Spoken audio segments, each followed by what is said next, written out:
A few weeks ago, my golden doodle Maggie decided to eat a sock.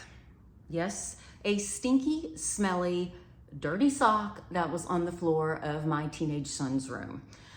She's 7 years old, so for 7 years, she has pranced by these socks like a tiny horse on a mission for attention or a treat that someone's dropped on the floor. But this time, she ingested an entire sock. So here comes the emergency vet. Now, I'll explain my story as it relates to codependency in just a second. If you are new to this channel, my name is Charanza, and I was raised by a narcissist, then married one. I have a best-selling book on narcissism called Ugly Love. You can find the link in the bio below. Anyway, back to Maggie. So I learned from this ordeal with Maggie that I was still codependent.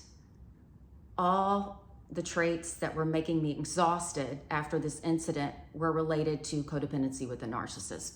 So Laura, what is codependency? Really define it. Codependency is an unhealthy reliance on someone else. It's putting someone else before yourself, before anything. Your life may be in turmoil, mine may be in turmoil, but yet we serve that person.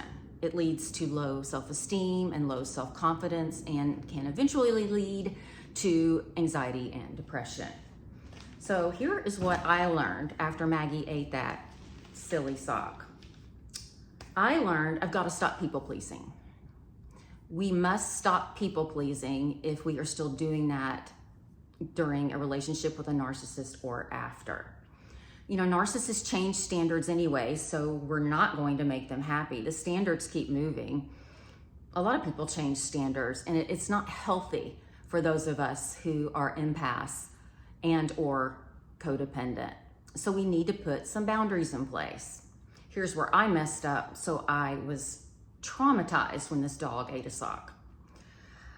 I was planning a trip with a friend and her boys, and then my son and a friend. We were all going to the Destin, Florida area for a vacation. Well, my friend backed out, but still expected me to take 4 teenage boys on my own. As many of you know, I'm a single mom. I'm like, I don't know. You guys are 17 and you don't think past the end of your nose. It's like squirrel, shiny thing, girl, ball, sport.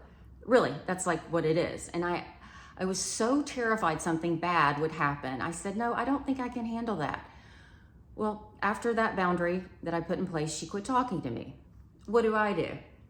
I go back on my word, tell those boys they can come. One of them invites yet another boy. So I ended up having 5 teenage boys for 1 week. So when I hit the door and I had 3 major appliances broken and a gas leak, and my dog had eaten a sock, and I needed to handle all of that and go to the emergency vet clinic, I broke down. I lost it. I cried. I was like, I can't believe this. I am so tired because I put someone else's happiness before my peace. So boundaries are important. If you put a boundary in place and you make that person mad, then it's a good boundary. Remember that.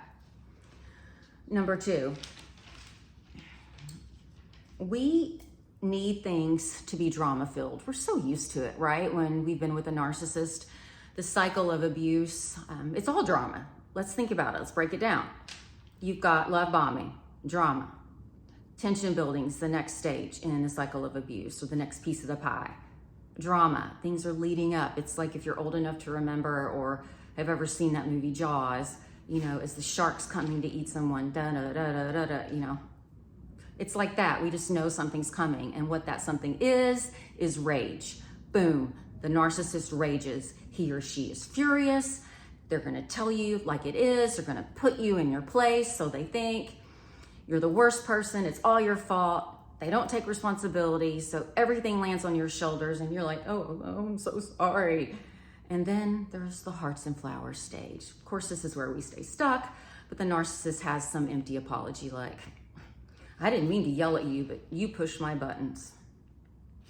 That's drama. We've got to learn that drama doesn't equal safety and security. It never has, and it never will. So, number 3.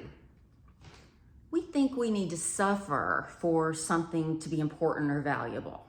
I learned this as a child. I needed to suffer and work too hard or study too much. I know some people are like, you can't ever study too much. Well, if your health is declining because you're working too hard on something to please other people, yeah, that's not good.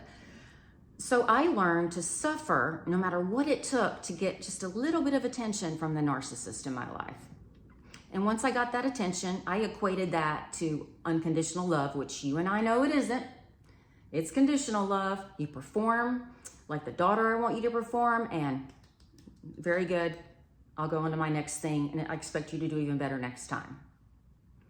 So we've got to remember we don't need to suffer for something to be valuable. You don't have to suffer in a relationship with someone who's not treating you right because you think that person or this relationship is more valuable than any other relationship you will ever have. Something else that really sticks with me that someone taught me is that you can quit a toxic conversation or a toxic relationship and you don't lose, you actually win. So number 4, we take less than we deserve in many relationships, pretty much what I just said, but even friends who subtly put you down, you don't deserve that. Colleagues at work who criticize everything you do. If you can, I know it's a job, we have to keep our jobs. Walk away, do what you can. Imagine armor all over your body and things just ping off of you. Or anticipate, I know this guy's really gonna put me down. 5, 4, 3, 2, 1. Boom, there it is. Make it a game. It makes it a little bit easier. So when you can, get rid of those toxic people in your life. Be busy. I'd love to have coffee with you, but I just can't today. No explanation necessary. And then 5, we believe that we need to handle everything, no matter what it is, with perfection and strength and courage. No, we don't. No, we don't. You can still handle everything, but have some tears.